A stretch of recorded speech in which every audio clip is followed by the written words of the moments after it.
17 के पहले न बिजली थी, न पानी थी, न स्वच्छता थी, न सड़क थी, न कनेक्टिविटी थी, कोई सुविधा नहीं थी। अब अयोध्या में क्या नहीं है? जिस अयोध्या में सिंगल लेन की सड़कें थी, आज चारों ओर से 4 लेन की सड़कें। अब आप देखते होंगे देश और दुनिया का कोई भी ऐसा श्रद्धालु नहीं, सनातन धर्मावलंबी नहीं, जो अब अयोध्या आकर के दर्शन करके अभिभूत न होता हो। 1 लाख एवरेज।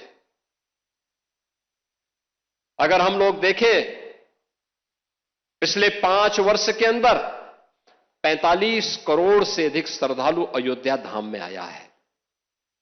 जहां पर पहले कुछ लाखों में लोग आते थे।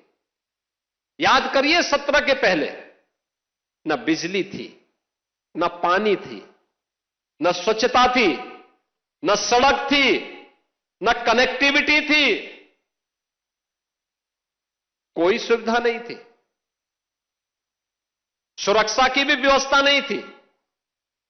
और कोई जय श्री राम बोलता था तो उस पर लाठी जरूर पड़ जाते थे, गिरफ्तारियां हो जाती थी।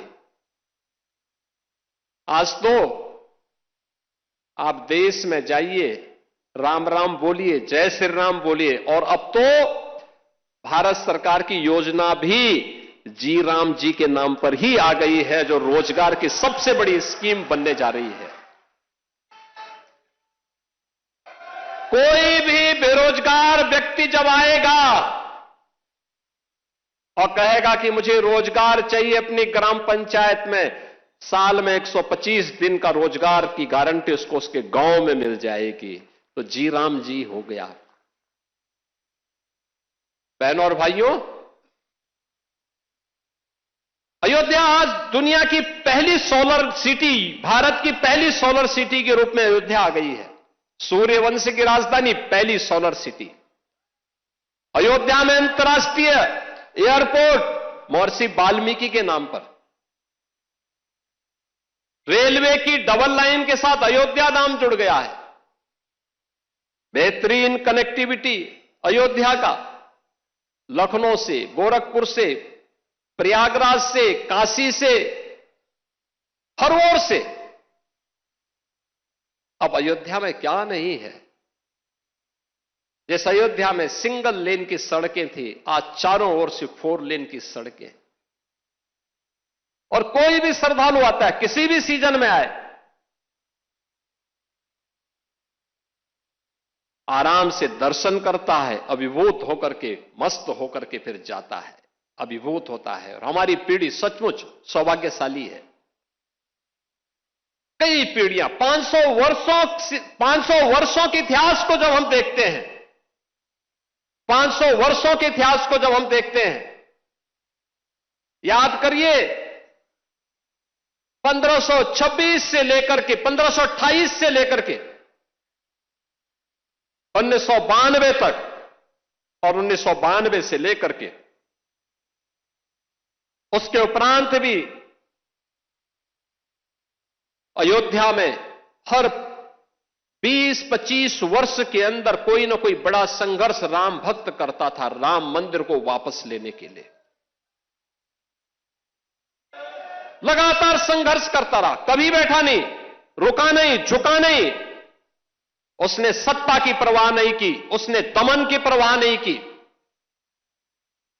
उसने गोलियों और लाठियों की परवाह नहीं की। वह लड़ता रहा और उस संघर्ष का परिणाम हमारे सामने था। और यह आंदोलन सफलता की नई ऊंचाइयों तक तब पहुंचा जब राष्ट्रीय स्वयंसेवक संघ ने नेतृत्व दिया। पूर्व पूज्य संतों को एक मंच पर लाने में, श्रद्धेय अशोक सिंघल जी ने एक मंच पर लाने में सफलता प्राप्त की। एकदम गुलामी का कलंक मिटा और भव्य राम मंदिर का मार्ग प्रशस्त होता हुआ दिखाई दिया। बहनों और भाइयों, आज उसी प्राण प्रतिष्ठा के 2 वर्ष पूर्ण होने के उपलक्ष्य में आज का इस समारोह यहां पर आयोजित हो रहा है। अयोध्या की इस दिव्यता को, इस भव्यता को अनंत काल तक बनाए रखने के लिए हम सबको हर सनातन धर्मावलंबी को आगे बढ़ना पड़ेगा। एक साथ अपने जीवन का हिस्सा इसको बनाना पड़ेगा। ये यात्रा की विराम नहीं, ये नई यात्रा की शुरुआत है। विरासत पर गौरव की अनुभूति करते हुए विकास के नित नए प्रतिमान को स्थापित करना, और इसी के लिए प्रधानमंत्री जी ने हर भारतवासियों के सामने विकसित भारत की एक संकल्पना दी है। यह देश जब आजादी के 100 वर्ष पूरा करेगा, हर भारतवासी के सामने एक संकल्प होना चाहिए, और वो संकल्प होना चाहिए कि हमें अपनी विरासत का संरक्षण करते हुए अपने स्तर पर जिस क्षेत्र में हम हैं, जिस फील्ड में हम काम कर रहे हैं, वहां उत्कृष्टतम कार्य करके दिखाना है। अपने देश के लिए सनातन धर्म की ध्वजा पताका को ऊपर उठाने के लिए हम सबको मिलकर के सामूहिक प्रयास को आगे बढ़ाना पड़ेगा, और यही प्रयास भारत को दुनिया की एक बड़ी ताकत के रूप में स्थापित करेगा। प्रतिष्ठा द्वादशी के अवसर पर मैं एक बार फिर से सभी राम भक्तों को बधाई देता हूं। आज के समारोह के मुख्य अतिथि माननीय रक्षा मंत्री जी का हृदय से अभिनंदन करता हूं। आप सबके प्रति भी हृदय से अपनी शुभकामनाएं देते हुए प्रभु से यही प्रार्थना करता हूं कि वो आपके जीवन में, कल वर्ष 2026 का पहला दिन है। 2026 अंग्रेजी तिथि का जो वर्ष प्रारंभ हो रहा है, यह पूरा वर्ष आपके जीवन में शुभ और मंगलकारी हो, इस विश्वास के साथ आप सबके प्रति मेरी मंगलमय शुभकामनाएं हैं।